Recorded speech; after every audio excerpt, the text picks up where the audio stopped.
다시 이르시되 내가 가리니 너희가 나를 찾다가 너희 죄 가운데서 죽겠고 내가 가는 곳에는 너희가 오지 못하리라. 유대인들이 이르되 그가 말하기를 내가 가는 곳에는 너희가 오지 못하리라 하니 그가 자결하려는가. 예수께서 이르시되 너희는 아래에 났고 나는 위에 났으며 너희는 이 세상에 속하였고 나는 이 세상에 속하지 아니하였느니라. 그러므로 내가 너희에게 말하기를 너희가 너희 죄 가운데에서 죽으리라 하였노라. 너희가 만일 내가 그인 줄 믿지 아니하면 너희 죄 가운데서 죽으리라. 그들이 말하되 내가 누구냐? 예수께서 이르시되 나는 처음부터 너희에게 말하여 온 자니라. 내가 너희에게 대하여 말하고 판단할 것이 많으나 나를 보내신 이가 참되심에 내가 그에게 들은 그것을 세상에 말하노라 하시되 그들은 아버지를 가리켜 말씀하신 줄을 깨닫지 못하더라.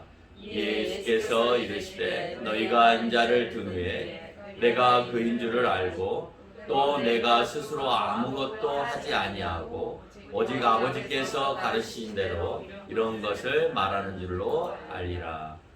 나를 보내시는 이가 나와 함께 하시도다. 나는 항상 그가 기뻐하시는 일을 행함으로 나를 혼자 두지 아니하셨느니라. 이 말씀을 하심에 많은 사람이 믿더라. 아멘. 한 주간 잘 계셨습니까, 다들? 목소리들을 다 꺼놓으셔가지고 목소리는 안 들립니다만은 다 잘 계셨다는 걸로 전달받겠습니다. 혹시 잘 못 계신 분들은 나중에 카톡으로 잘 못 지냈다고 저한테 보내주시면 제가 신방을 가도록 그렇게 하겠습니다. 여러분에게 사진 한 장을 보여드리겠습니다. 자, 이 사진 속에 등장하는 두 인물이 있습니다. 이 두 사람이 뭘 하는 것 같습니까? 서커스를 하는 것 같습니까? 고개를 하는 것 같습니까? 그럼 이 두 사람에게 필요한 건 뭘까요? 뭐라고 생각하세요? 호흡. 그러면은 이렇게 멀리 떨어져서 그냥 숨만 이렇게 쉬고 있으면 되나요? 아, 그 호흡 아니에요? 그러면요? 잡아달라는데 호흡만 하고 있으면 됩니까? 정리해서 말씀해 주시고 다른 분 믿음. 아, 저 사람을 향한 믿음. 믿음이 없으면 어떻게 될까요? 아니 뛰지도 않았겠죠. 자, 우리가 믿음 오늘 제목이 믿음이에요. 그래서 오늘 이 첫 장을 한번 떼봤어요. 그래서 여러분이 주보를 미리 읽고 오신 분은 힌트를 얻어서 아, 믿음이야 라고 말하실 수 있을지 모르겠지만 우리 이정은 집사님이 아마 미리 읽고 대답을 하셨으리라고 생각하지는 않습니다. 오늘 제목이 예수님 믿으면 어떻게 되는데요? 라는 제목으로 여러분하고 같이 말씀을 나누는데요. 여러분 고개를 하는데 서로 아까 우리 박준사님 얘기하는 것처럼 호흡을 맞춰야 되고 또 호흡을 맞추기 위해서는 서로를 신뢰하고 믿어야만이 저 일을 할 수 있다. 만약에 상대방을 믿지 못하면 저 고개는 할 수 없는 일이 되어지겠죠. 왜? 목숨을 내거는 일이기 때문에 그렇습니다. 그러나 상대를 아무리 믿고 신뢰를 한다 하더라도 저 사람이 상대방이 절대적으로 나를 책임져 줄 수 있을까요? 저 고개를 하면 한 번도 실수하지 않고 떨어지는 일이 없이 그냥 고개를 계속 저 사람만 믿기만 하면 그 일을 할 수 있을까요? 아닙니다. 아니기 때문에 완벽하지 못하기 때문에 사람을 믿고 그 일을 하긴 하지만 우리는 늘 불안 속에서 살아가는 것입니다. 우리가 세상을 아무리 신뢰한다 하더라도 세상은 우리가 이미 불안하다라고 하는 불안전하다라고 하는 것을 알고 있음에도 불구하고 아니야, 불안전하지 않을 거야, 그냥 내가 믿고 가면 될 거야 라고 생각하면서 살고 있기 때문에 그나마 여러분이 근심과 걱정을 안 하고 살아가시는 것이지 세상은 늘 불안전하고 완전하지 않은 상태에 늘 있는 거예요. 그래서 상대방이 사실은 책임져 주지 못하는 거예요. 나는 믿는데 나를 100% 절대적으로 책임져 줄 수 있느냐? 아니라는 거예요. 보편적으로. 여러분, 절대적인 것과 보편적인 건 다릅니다. 성경에서 일반적으로 절대적인 것과 보편적인 것에 대해서 서로 양분되어서 얘기합니다. 보편적인 것은 누구나 다 그렇게 인식하는 거예요. 이게 보편적인 거예요. 그리고 절대적인 것은 하나도 틀리지 않고 그대로 이루어지는 걸 얘기하는 거예요. 변하지 않는 것이 절대적인 거예요. 보편적인 것은 70대 30, 그러면 70이 보편적인 거예요. 그렇죠? 그러나 그 보편 안에는 또 다른 다양한 생각은 얼마든지 존재할 수 있다는 거예요. 인간은 완벽하지 않다는 것에서부터 우리의 믿음은 시작돼야 됩니다. 예수님 믿음은 어떻게 되나요? 라는 말 안에는 하나님, 내가 아직 완벽하지 않습니다 라고 하는 것을 고백할 수 있는 것이에요. 유대인들은 나를 끝까지 책임져 줄 수 있는, 또 나를 끝까지 평화롭게 해줄 수 있는 그런 메시아, 그런 메시아를 찾고 있었습니다. 그리고 그 분이 그들 앞에 딱 하니 나타났습니다. 그런데 예수님 말씀은 오늘 23절에서 보니까 내가 왔는데도 너희는 나를 못 알아봤다는 거예요. 내가 너희 앞에 나타났는데 너희가 그렇게 원하는 메시아를 원하는데, 그래서 내가 메시아로 왔어, 인자로 왔는데 너희가 지금 못 알아보고 있다는 거예요. 그러면서 24절에서는 또 뭐라고 하냐면 죄의 문제가 해결이 안 돼서 죽겠구나라고 얘기하고 있습니다. 그들이 원하는 메시아는 강한 왕으로 와서 로마 사람들을 다 물리쳐주고 그 안에다가 이스라엘 왕국을 세워주는 그런 메시아이기를 바랬어요. 그래서 그들은 가나안 땅이 젖과 꿀이 흐르는 에덴 동산과 같은 곳으로 만들어지기를 바랬어요. 지금도 그렇게 생각해요, 이스라엘 사람들.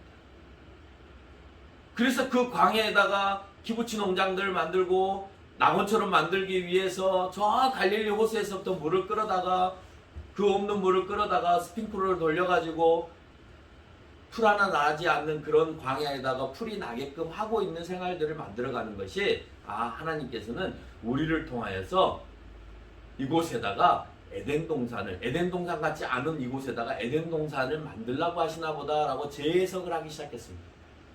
그게 샤론 총리를 중심으로 해서 그 이후에 모든 이스라엘 총리들이 세워질 때마다 그런 정책들을 짜고 있는 거예요. 자, 이런 가운데 오늘 예수님께서는 내가 너희에게 이 땅의 평화와 이 땅의 왕으로서 왔다라가 아니라 너희 죄 문제가 해결되지 않아서 죽겠구나라고 얘기합니다. 너희가 노마 병정으로부터 시달림을 당하거나 고난을 당하거나 칼부림을 당해서 죽겠구나로 얘기하지 않으시고요.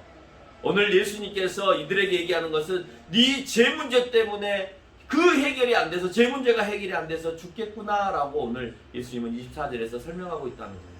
그래서 너희는 내가 간 곳에 오지 못하겠구나라고 대답을 하고 있습니다. 예수님이 오셨을 당시에도 그렇게 외치는데도 안 들리는 사람은 누가 안 들리냐? 종교 지도자들 또는 신앙생활을 잘한 유대인, 이런 사람들 귀에만 그 소리가 하나도 안 들리는 거예요.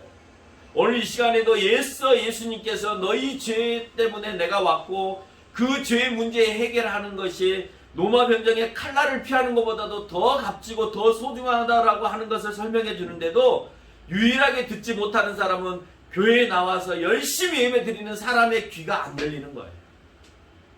대략 아무것도 모르는 사람에게 복음을 전하면 대략 더 잘 들릴 수 있어요.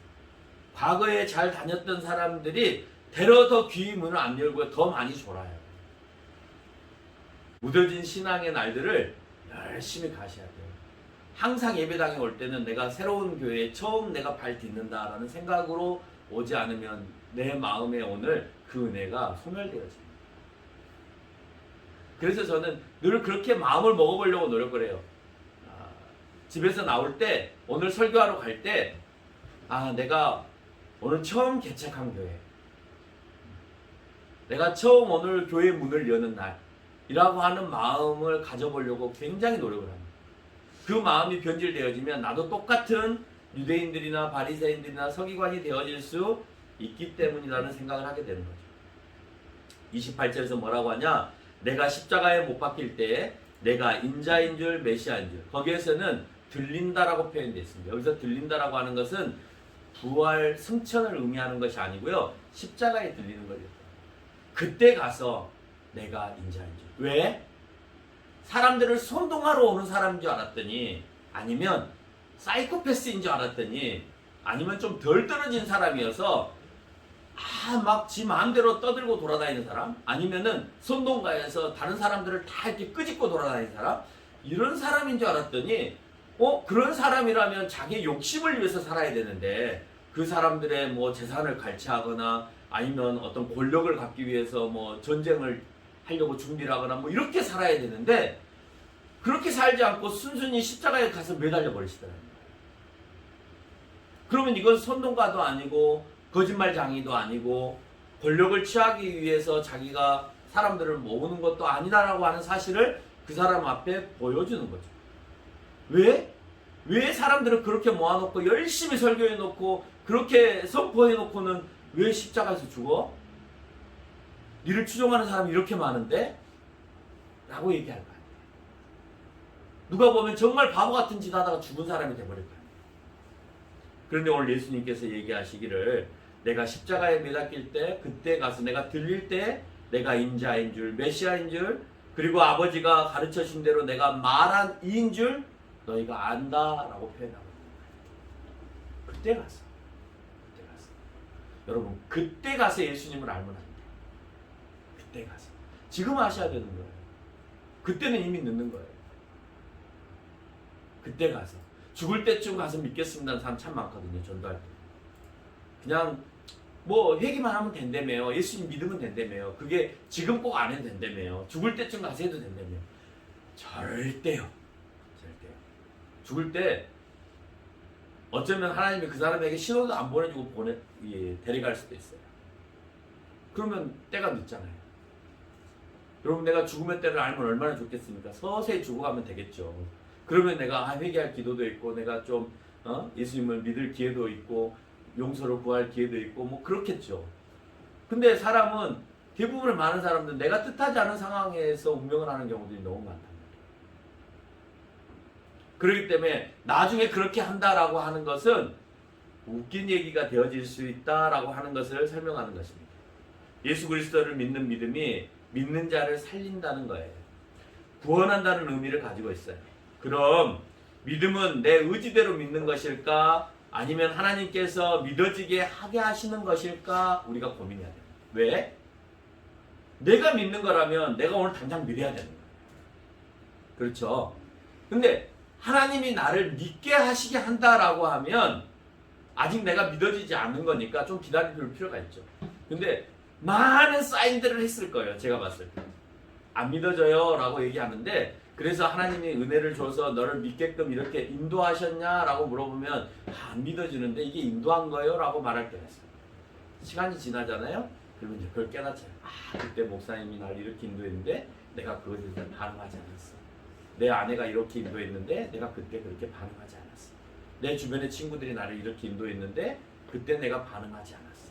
성령은 그렇게 나를 인도하기 위해 수도 없이 여러 번 많은 시간 인도했음에도 불구하고 그때 내가 반응하지 않았어.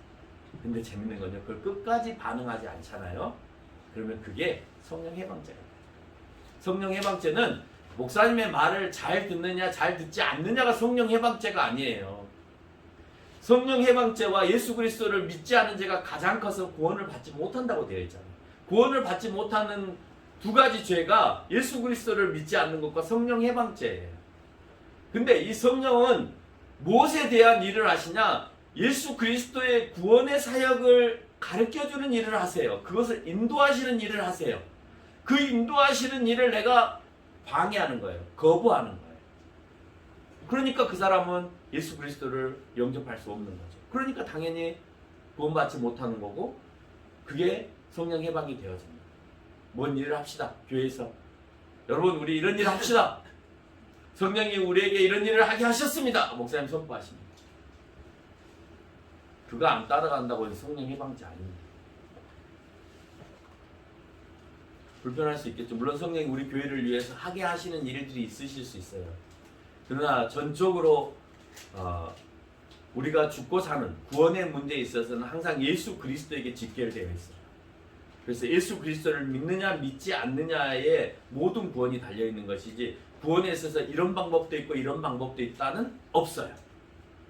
성령의 해방은 우리가 교회 일을 합시다 했을 때 안 했을 때 나는 구원 못 받나 보다 그거 아닙니다. 그거는 내가 좀 더 적극적이지 않은 거고 내가 교회 일에 좀 더 돕지 않은 것이에요. 난 거기까지만 갔으면 좋겠어요. 근데 그걸 통해서 윽박지르거나 아니면은 성도들이나 교회를 향하여서 그렇게 하지 않으면 안 되는 것처럼 선포를 하거나 하는 그런 행위들은 교회 안에 있어서는 안 된다라고 하는 것을 여러분에게 말씀을 드립니다. 그래서 아마 저는 그런 일이 없을 거예요. 그렇게 안 하면 당신 성령 해방하는 거야. 성령이 그렇게 하게 하시는데 당신 그렇게 안 했어. 구원 못 받아. 제 입에서는 그런 말이 나오지 않습니다. 그러니까 그 누가 다른 사람이 여러분에게 그렇게 말한다 하더라도 무시해도 됩니다. 자기 말 들으라고 하는 거고. 차라리 그냥 목사님들이 솔직해졌으면 좋겠어요. 우리가 이 교회를 이렇게 하는데 여러분의 도움이 필요합니다. 도와주십시오. 차라리 그게 더 현명하잖아요. 왜 예수님의 이름, 하나님의 이름, 성령님의 이름을 팔아서 꼭 그렇게 하지 않으면 꼭 벌을 받을 것처럼 그렇게 얘기하냔 말이에요. 또 벌을 주시더라도 하나님이 주시는 거예요. 왜 목사가 선고를 하냔 말이에요. 몇 년, 몇 개월. 왜 선고를 합니까? 오늘 또 부교육자 회의를 하면서 제가 하지 말았어야 되는데 선고를 했습니다. 하지 말라 하면서 저도 선고를 했습니다. 뭐 다른 선고는 아니고요. 우리 전주사님 좀 기도를 할 때다. 기도를 할 때라고 사인을 자꾸 보내주는데 기도해야 되지 않겠냐. 그렇게 사인을 보내주는데도 불구하고 기도를 안 하면 그러면 하나님이 가만히 계시겠냐. 이렇게 선고를 해버렸어요. 하지 말래요. 그런 얘기 목사님 하지 말래요. 왜 그냥 뭐 어쨌든 듣는 사람 입장에서는 부담스럽잖아요. 그렇죠? 가만히 하나님 보고 계시겠냐라는 말이 이제 부담스러운 거죠. 그래서 어쨌든 우리는 어떤 일을 할 때 성령을 팔아서 꼭 그렇게 선포하지 않았으면 좋겠다라는 생각을 하게 되어집니다. 자, 누가 하게 됐느냐? 내가 하느냐? 하나님께서 나를 믿게 하느냐라는 질문입니다. 이 질문의 중요한 이유는 믿음이 구원과 직결이 되어 있기 때문에 그렇습니다. 너무 중요합니다. 왜? 우리는 그 어떤 선물보다도 구원이 가장 큰 선물이기 때문에 그렇습니다. 근데 그 구원이 가장 큰 선물이라고 느껴지지 않은 이유가 뭐냐면 우리 교인들이 천국에 대한 소망을 갖고 살지 않기 때문에 일반 사람들도 구원 있는 사람이 저래? 이렇게 하는 거죠. 구원 있는 사람처럼 살아야 되는데 구원 있는 사람처럼 살지 못하니까 사람들이 구원이 가장 값진 거야 라는 것을 인식하지 못하고 살아가는 거예요. 그래서 다른 것을 보고 살아가는 겁니다.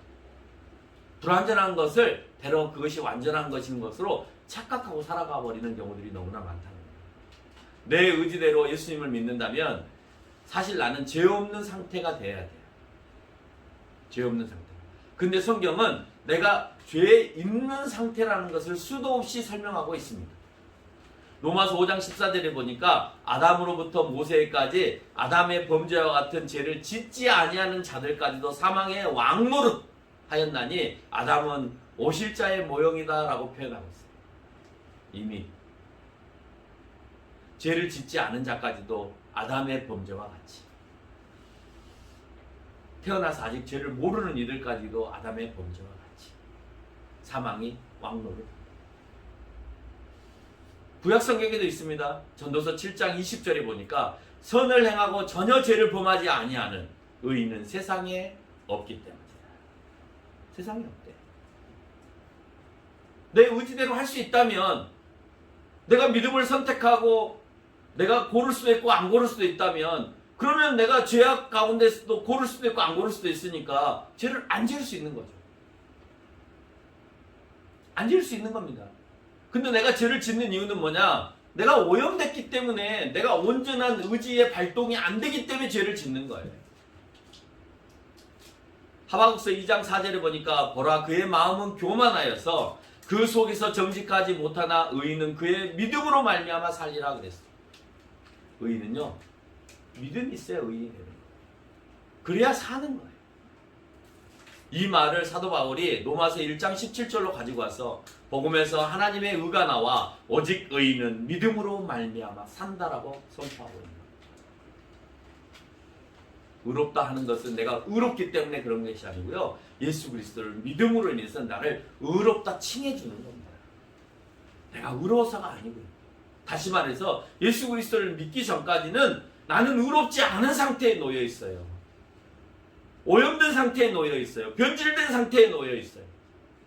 마지막으로 로마서 3장 10절에서 보니까 의인은 없나니 하나도 없다라고 표현하고 있습니다. 그런 믿음은 하나님의 은혜로 거저받은 것인가? 왜냐? 우리는 죄로 인해서 오염되었기 때문에. 그래서 우리는 온전히 그 의지가 작동되지 않는 거예요. 그 작동되지 않은 상태를 뭐라고 하냐? 의지의 속박 상태라고 얘기하고 있습니다. 어거스틴이. 우리는 죄로 인해서, 그 오염된 죄로 인해서 내 의지가 속박당하고 있다는 거예요. 온전히 내 의지 발휘가 안 된다는 거예요. 한번 생각해 보세요. 여러분, 항상 우리가 옳은 것을 선택해야 된다는 것은 다 알고 계시죠? 그렇죠? 항상 옳고 정의로운 것을 선택해야 된다는 걸 다 알고 계세요. 여러분이 선택하는 것이 정말 나는 옳고 정의로운 것을 선택한다고 생각하지만 항상 그런가요? 하려고 노력하죠. 항상 세상 안에서 내가 옳고 의로운 것을 선택하려고 노력하지만 항상 옳고 의로운 것을 선택하려고 하는 것이 아니라 나를 위해서 선택합니다. 모든 것을 내가 다 오른쪽으로 선택하지 않아요. 때에 따라서는 내가 더 그게 유익하기 때문에 내가 그것을 선택하는 경우들도 있어요.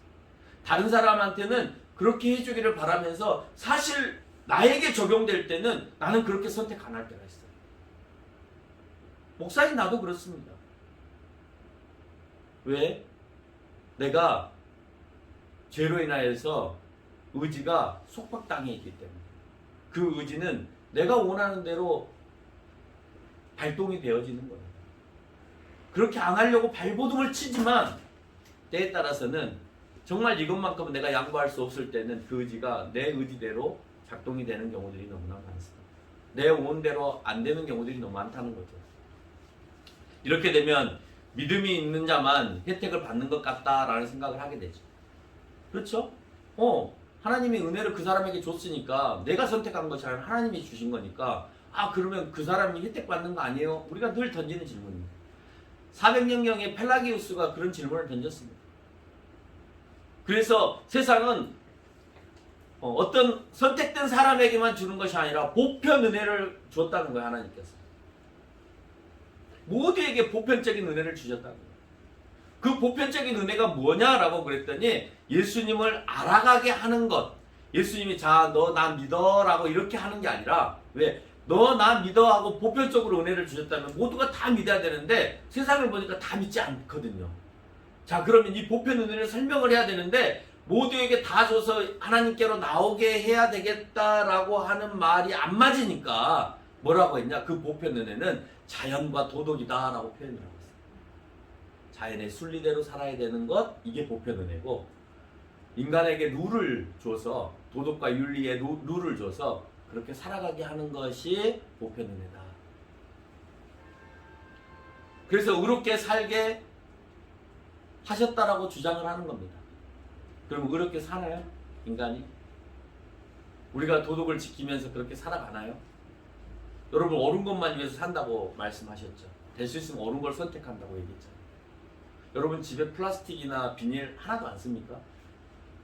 정말 내가 이기적인 생각을 안 하고 의롭게 정말 내가 세상에 이런 법칙과 질서를 지키기 위해서 나는 이런 거 전혀 아무것도 사용하지 않고 화학제품 하나도 사용하지 않고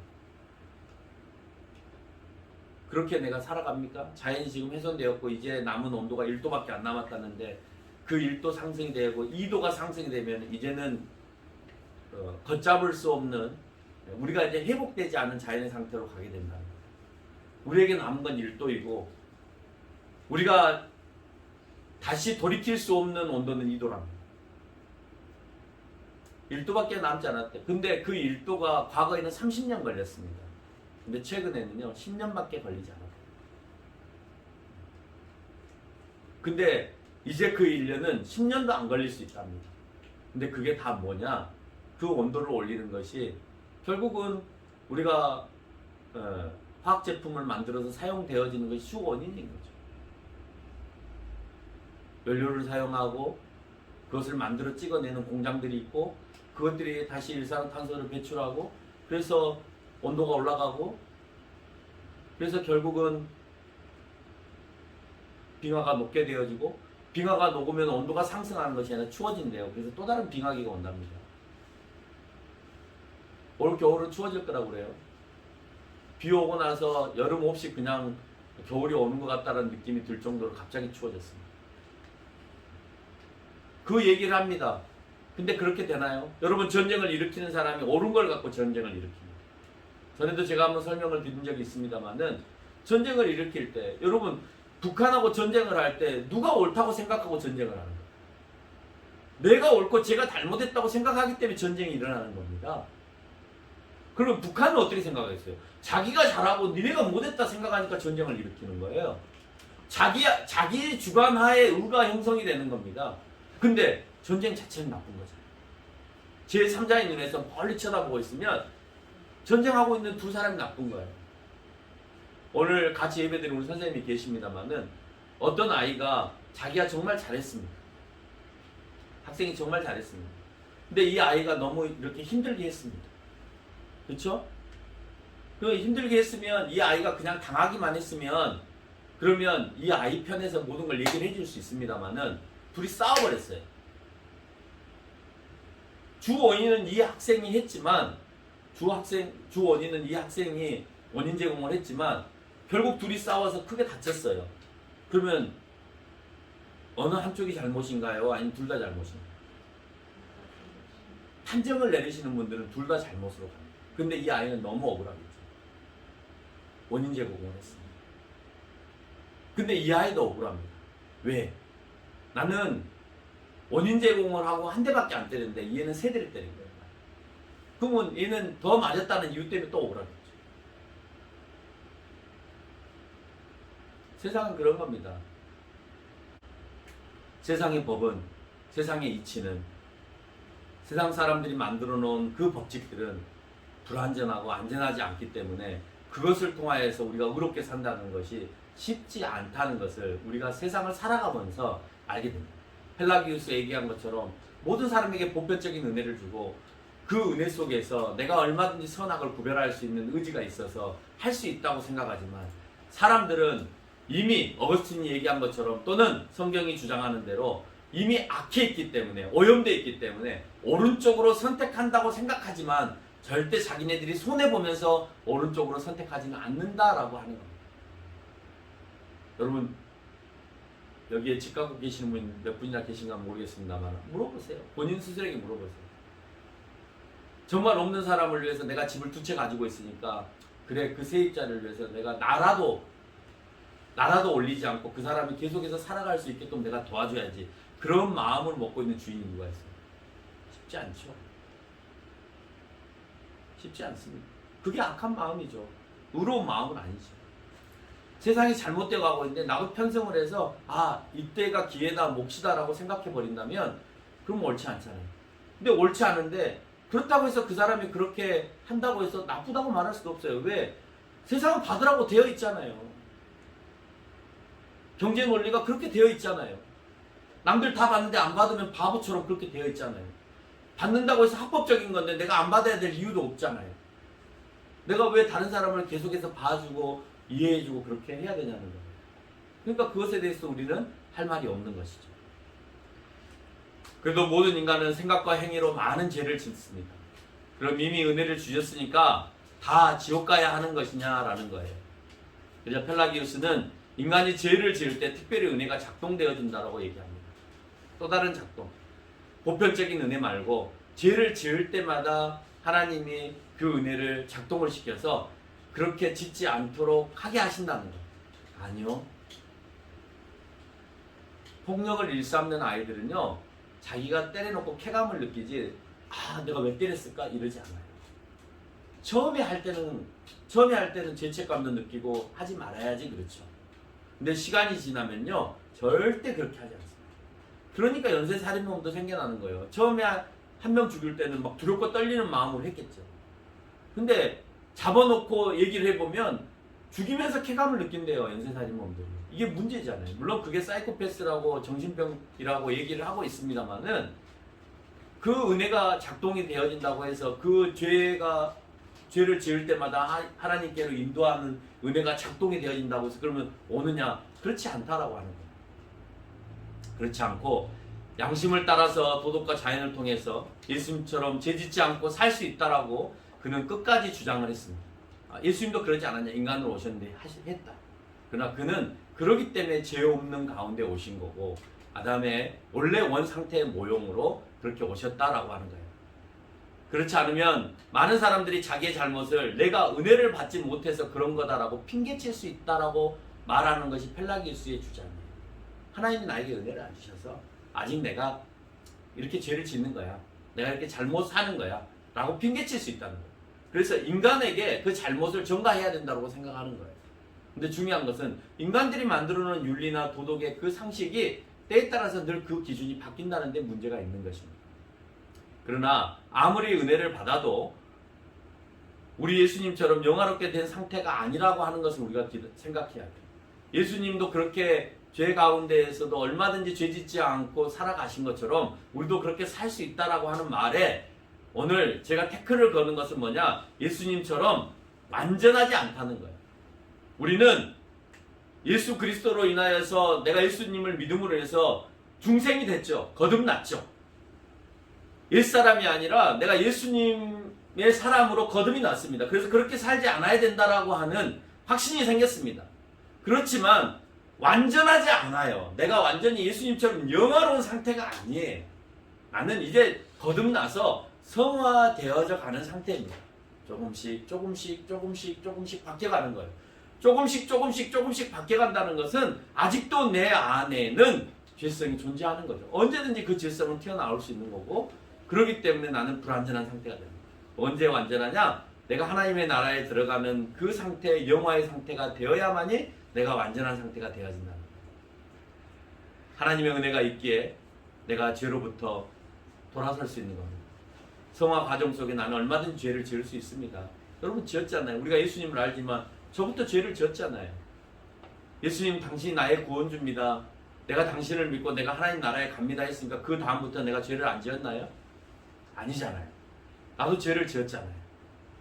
죄를 짓는데 그 죄를 짓는 게 너무 아프게 해주시는 거죠.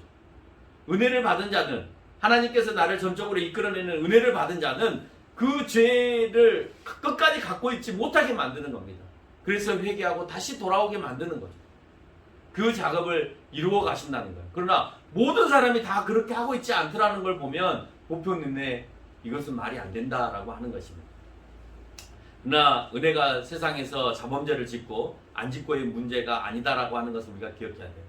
펠라기우스의 주장은 세상에서 죄를 내가 살면서 죄를 짓느냐 안 짓느냐에 더 목적을 갖췄던 거야. 우리도 마찬가지예요. 왜 교회가 그래라고 하는 것은 세상의 죄를 가지고 얘기하는 겁니다. 그러나 예수님을 통하여서 얘기하는 것은 원래 가지고 있던 그 죄의 성질 자체를 변화시키는 거예요. 그래서 예수님의 성품으로 돌이키는 데 목적이 있는 것입니다. 우리의 성품을 그렇게 오염된 상태로 놓아놓지 않고 원래 하나님이 주신 형상으로 돌아가게끔 하는데 오늘 은혜를 우리에게 허락하신다라고 하는 거예요. 예수 그리스도를 믿는 은혜, 그것은 결국 구원으로 연결이 되어진다. 내가 죄가 없어서 구원을 받는 것이 아니라 은혜로 내가 구원을 받게 돼요. 나를 예수 그리스도를 믿게 하심으로 인해서 내가 구원을 받게 되는 거고 그 믿게 하심을 따라서 내가 잘못했을 때 그 죄책감에 대하여서 하나님 앞에 나아가게 되어지는 것입니다. 그런데 우리는 믿음을 구원의 큰 선물로 주심에 관심이 없고 믿음이 이적과 기적을 일으키는 열쇠가 되어버리는 데 문제가 되었답니다. 그래서요 많은 사람들이 믿음 하면 이적을 일으키고 기적을 일으키고 큰 일을 하고 뭔가 변화를 일으키고 여기에만 관심을 갖고 살아가요. 근데 성경은요 어느 때나 거기에 관심을 두지 않고 구원에 관심을 둡니다. 오늘 본문도 마찬가지입니다. 그럼 성경에는 믿음이 있는 자들에게 이적과 기적이 일어나지 않았냐? 아니요, 일어났죠. 예수님에게도 일어났고 많은 구약에서부터 시작해서 신약에 이르기까지 많은 사람들에 의해서 이적과 기적이 일어났죠. 근데 우리는 뭐만 바라봐요? 그 이적과 기적에만 관심 있는 거예요. 구원에는 관심이 없고 이게 가장 큰 선물이다라고, 이게 가장 큰 은혜다라고 얘기를 하는데도, 이 은혜를 주기 위해서, 구원이라고 하는 걸 주기 위해서 너희에게 은혜를 줬다라고 하는데도 불구하고 우리의 믿음은 다 어디로 가 있냐? 이적과 기적을 행하는 쪽으로만 가 있다. 그래서 내 문제가 해결이 안 될 때 내 문제를 해결하는 것, 그 문제를 해결하기 위해서 내가 믿음이 있어야 돼. 자꾸 등호를 거기에 성립시켜 나가려고 하는 겁니다. 여러분, 안 그래요. 우리는 거기에 목적이 있지 않아요. 설사 내가 믿음을 가지고 그렇게 기도한다 하더라도, 하나님 들어주세요라고 한다 하더라도 하나님이 안 들어주실 수 있어요. 안 들어주셨잖아요. 바울도 안 들어주셨어요. 본인은 아시아로 가고 싶었지만 그 똑같은 사역이잖아요. 어디로 가면 어때요? 하나님의 일이잖아요. 복음을 들고 가는 거잖아요. 내가 아시아로 가든 유럽으로 가든 어디로 가든 뭐 무슨 상관이에요. 하나님의 뜻이고 하나님의 일인데. 근데 그것마저도 그것이 아니라는 거예요. 하나님, 제가 너무 아파 죽겠습니다. 뭔지 모르는데 바울의 병이 있습니다. 얼마 바울은 얘기했을 거 아니에요. 하나님 앞에 병을 낫게 해달라고. 들어주셨나요? 아니요. 끝까지. 돌을 맞을 때도, 태장을 맞을 때에도 기도하지 않았을까요? 그 고통을 참아내야 되기 때문에. 로마로 끌려가서 이제 죽음 앞에 이를 때에도 기도하지 않았을까요? 들어주셨을까요? 그러면 하나님이 안 계신 건가요? 우리는 자꾸 이적과 기적, 내가 원하는 기도의 응답을 안 했기 때문에 하나님을 멀리하는 믿음을 갖고 있다는 거예요. 아니에요. 그런 일들은 얼마든지 우리 안에서 얼마든지 일어날 수 있어요. 그건 절대적이지 않아요. 왜? 세상이 불완전하기 때문에. 사탄은 늘 그 불완전한 사회에서 여러분들을 힘들고 고난과 어려움으로 이끌어갑니다. 아무리 믿음이 좋은 사람이라 할지라도 그렇게 이끌어가려고 노력을 합니다. 왜? 믿음을 빼앗기 위해서. 하나님의 백성이 되는 것을 원하지 않기 때문에. 그래서 거기에서 이겨내는 것이, 그렇게 응답 안 해주심에 대해서 내가 이겨내는 것이, 그게 진짜 내 믿음인 것이죠. 29절에서 언급합니다. 그의 기뻐하시는 일을 행함으로 필요에 따라 일어나는 거예요. 내가 이적과 기적을 행하는 것, 여러분, 구원의 가장 큰 소망을 갖고 난 다음에, 그 다음에 내가 하나님의 기뻐하시는 일을 행해서 갈 때 그 가운데 이적과 기적이 일어나는 거예요. 내가 기도한다고 해서 이적과 기적이 일어나는 게 아니고요. 하나님의 뜻을 행할 때. 때로는 그 하나님의 뜻이라고 생각하는, 하나님이 기뻐하시는 일이라고 생각해도 그게 내 의지와 내 주관이 들어가는 것이 아니라 진짜 하나님이 원하시는 길이 이루어질 때, 그때 필요하시면 그곳에 이적도 일어나고 기적도 일어날 줄 믿습니다. 왜냐? 아버지의 일을 하는 것은 나를 혼자 두지 않는다라고 29절에서 얘기합니다. 이건 구원의 선물 외에 필요에 따라서 채워주심이기 때문에 우리가 특별히 자랑할 것이 없다라고 합니다.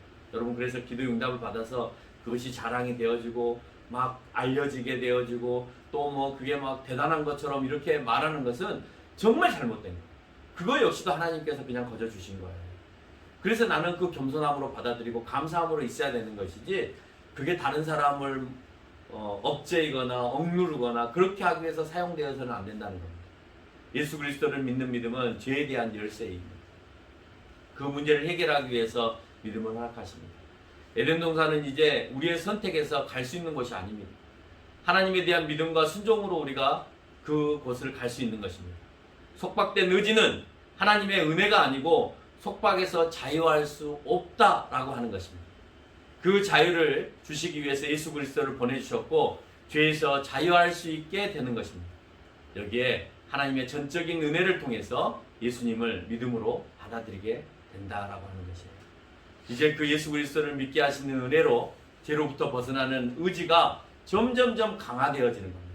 내가 그분을 믿음으로 인해서, 그렇게 은혜를 주시는 분으로 인해서 내가 그 죄에서 벗어나야 되겠다. 그래야 나는 구원의 사람이니까 점점 그 죄에서 벗어나야 되겠다라고 하는 그 의지가 강해지는 거예요. 속박에서 벗어나서 더 하나님께서 원하시는 그 의지로 내가 변화되어져 간다라고 하는 것을 우리가 잊지 말아야 된다. 믿음이 있어야 믿음의 대상에 대한 하나님, 그 하나님을 기쁘시게 하는 그 뜻을 쫓아서 계속해서 순종하며 따르게 되어지는 것입니다. 만약에 그렇지 않으면 내가 순종적 삶도 이루어지지 않는 거죠. 믿음은 순종을 복만합니다. 근데 그 순종은 하나님이 기뻐하시는 일을 내가 찾았을 때 순종이 이루어지는 거예요. 그렇지 않으면 결코 이루어지지 않습니다. 하나님께서 주시는 은혜가 없으면 하나님께 순종하는 것이 무의미하게 되고 무력해지게 되어집니다. 하나님의 뜻과 상관없는 기뻐하시는 뜻대로 가지 않게 되어지는 것이 우리의 모습입니다. 오늘 본문은 그런 유대인들을 향해 하고 계시는 말씀이라는 것을 우리가 잊어버려서는 안 됩니다. 하나님 뜻 가운데에서 이 순종적 삶을 살 때 여러분이 그렇게 좋아하는 이적과 기적도 있다는 것, 그것은 무조건적으로 그분의 능력에 의해서 여러분은 단지 그 필요에 따라서 기도를 했고 그 기도를 통해서 해결된, 때로는 그 기도가 하나님께서 수정하실 때가 있다라고 하는 거예요. 아니야, 이번에는 네가 힘들더라도 이겨내줘. 하나님 힘듭니다. 아니, 좀 이겨내줘. 너무나 많습니다. 하나님, 저 이 길 가고 싶은데요. 아니, 그 길로 가고 싶지만 이 길로 좀 가줘. 그 길 너무 힘들잖아요. 하나님. 그래도 이 길 좀 와줄래? 이게 내가 너를 위해서 해야 될 일이야. 그런 게 너무나 많이 있습니다. 우리는 내가 원하는 길을 정해놓고 하나님 이 길입니다 라고 기도할 때가 너무 많다는 거예요. 근데 그렇지 않다는 것을 오늘 설명하고 있습니다. 그렇게 모든 문제를 다 해결해 주실 거라고 생각하고 기도하고 그래서 그러면 다 들어주실 거라고 생각했던 교회의 그 모습들 가운데 교회는 점점 병들어갔고 교인들은 점점 병들어갔습니다. 내가 그것을 원하여서 믿음대로 내가 하나님 앞에 기도하는 것은 맞습니다. 그렇지만 내 기도가 하나님 앞에 수정되어질 수 있다는 것도 받아들여야 됩니다. 내 기도가 무조건 하나님 앞에 이루어지는 것이고 하나님이 내 기도를 들어주셔야 되는 걸로만 생각하는 것이 아니라 정말 믿음 안에 서 있는 사람은 내 기도를 가지고 가서 하나님 앞에 점검을 받는 거예요. 내가 올바른 기도를 하고 있습니까, 하나님? 내가 지금 이렇게 고백하고 싶은데 이게 맞습니까? 아니라면 하나님 이게 아니라고 말씀을 해주세요. 그러면 내가 이 길로 가겠습니다. 이렇게 가는 것이 믿음 있는 기도가 되는 것이죠. 하나님이 주권자가 되어주시고 나는 그 피조물로 내가 순종하는 삶을 살아가는 게 그런 기도인 거예요. 그런데 항상 기도가 내가 주권자가 되어져서 가고 있다는데 한국 교회는 병 들어갔고 교인들은 병 들어가게 됐다는 거예요. 왜? 안 들어주셨거든요. 내가 원하는 대로 기도를 안 들어주셨거든요. 그러니까 신앙은 점점 멀어져가고 그 고난과 고통을 못 이겨내니까 점점 그 발걸음이 교회 안에서 멀어져 가기 시작하는 거예요. 왜 그렇게 가르칩니까? 왜 그렇게 가르쳐서 꼭 교회에 나와서 그 자기가 원하는 대로 모든 것을 이루어지는 보물단지처럼 아니면 도깨비망처럼 그렇게 설명을 합니까? 그래야 교인들이 많이 옵니까? 그래야 이 자리들이 채워지고 그렇게 해서 혹시나 하나 10개 중에 하나 맞아서 그 사람이 부자가 되어져서 그러면 그 부자가 된 사람이 헌금을 많이 하기 때문에 그렇게 알립니까? 그래서는 안 된다는 거죠. 솔직하게 가르쳐야 된다는 거죠. 우리가 주권자가 아니라는 거예요. 하나님의 주권에 의해서 우리가 움직이는 것이지 우리의 뜻에 의해서 하나님이 움직이는 우리가 하나님을 부리는 그런 사람들이 아니다라고 하는 것을 기억해야 된다. 결론을 맺겠습니다. 믿음은 나를 부욕해 하는 데 목적이 있는 것이 아니고 내가 바라는 것을 흔들리지 않는 것이 믿음이 아니라 하나님의 뜻을 그에게 의지하고 순종하는 것이 믿음이다라고 하는 거예요. 그래서 그 의지는 예수 그리스도를 믿음으로 인해서 내가 점점점 강해지는 거예요. 죄로 속박되어 있는 것이 아니라 더 강해져서 더 올바른 하나님의 뜻에 합당한 의지로 발동이 되어지는 거예요. 그 길은 어쩌면 내가 감당할 수 없는 길일 수 있기에 인내가 또 수반되어집니다. 여러분 항상 평탄하지 않아요. 예수 그리스도를 믿어서 누가 평탄하다고 그래요? 성경을 보세요. 그렇게 믿음이 좋다라고 하는 아브라함부터 한번 봐보세요. 평탄하지 않았다니까요. 근데 누가 평탄하다고 얘기를 해요? 네? 그럼 목사들은 다 배골치 말고 배불리 살아야죠. 안 그래? 지금도 수도 없이 많은 교회가 문을 닫고 있습니다. 제 귀에 들리는 소리만 들어도 정말 올 1년이 너무 힘들어서 전도조차도 할 수가 없어서 개척했던 목사들이 지금 다 문을 닫는 실정이에요. 왜? 월세를 낼 수 없으니까. 참아내야죠. 그리고 인내하고 그 길을 계속 걸어가야죠. 아, 이 길이 아닌가 봐 하고 때려치고 다른 길을 쫓아가면 그게 목회자입니까? 아니죠. 그럼 세상은 얘기합니다. 펠라기우스 같은 사람, 그렇게 주장하는 사람들, 그래도 사람인데 먹고 살아야죠. 먹고 살아야죠. 그러나 나는 한 번 더 기도해 보라고 하고 싶어요. 그래서 은혜로 믿게 하신 이에게 의지하는 삶을 우리가 철저하게 기억하고, 우리의 의지는 내 마음대로 발동하는 의지가 아니라 하나님께 어떻게 발동하냐, 하나님의 뜻에 내가 어떻게 발동하냐. 모르면 두 가지를 놓고, 아니면 다 내려놓고 물으셔야 돼요. 모르면 내가 답을 찾고 기도를 하는 게 아니라 다 내려놓고, 알겠습니다, 하나님 다 내려놓을게요. 어떠한 카드를 나한테 주신다 하더라도 내가 그것을 받겠습니다 라는 마음으로 놓고 기도하세요. 그게 정말 하나님께 의지하는 거고, 그게 의지를 강화시키는 거예요. 그래야만이 내가 하나님께로 점점점 더 가까이 가서 영화에 이르게 되어진다는 사실을 기억하는 저와 여러분이 되시기를 바랍니다.